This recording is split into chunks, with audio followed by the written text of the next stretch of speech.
Hello all. Today I'm going to discuss how to get children, youth, and young adults back to their studies.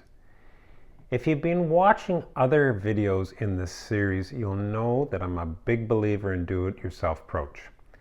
But in the case of returning to learning, I really recommend you not go it alone. As a minimum, you need the advice of a family doctor or pediatrician. But medical practitioners vary in their detailed knowledge of up-to-date best practice for concussion.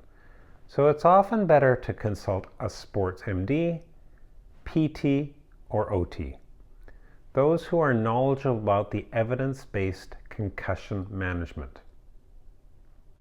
I'll start by giving you some general recommendations for returning to learning. These come from the 2023 Amsterdam Consensus Statement on Concussion in Sports. But these recommendations are also very good for other causes of concussion.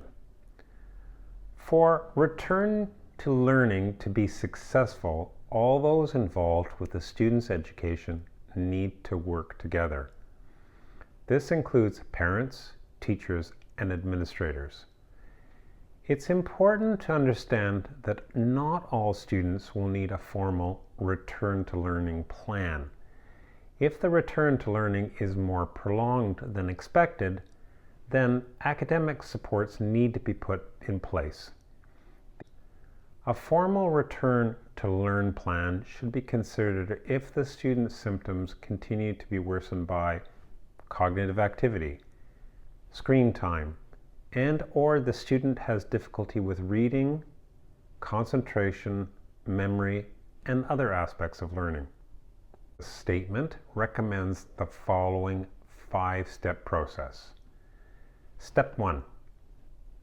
It's often best to start with a period of 24 to 48 hours of relative rest. Step 2. The concussed student resumes their typical non-study activities. Start them with 5 to 15 minutes of a given activity and increase gradually. Step 3. The concussed student gradually brings on activities that prepare them to return to formal studies. For example, homework, reading, etc. Step 4. The concussed student returns to formal studies part-time. In other words, a limited number of study periods or a greater number of rest periods. Finally, step 5. The concussed student returns to formal studies full-time, including catching up on missed materials. While these general recommendations are a good foundation, applying them can be quite tricky to different ages and different situations. The good news is that there are some wonderful age-specific resources out there. Let's start by looking at return to primary school, ages 5 to 12 or grades 1 to 7. The CAN Child Guide for Concussed Children has a straightforward return to school guide for parents, clinicians, and teachers. Parents often worry needlessly when their child continues to report symptoms while returning to school.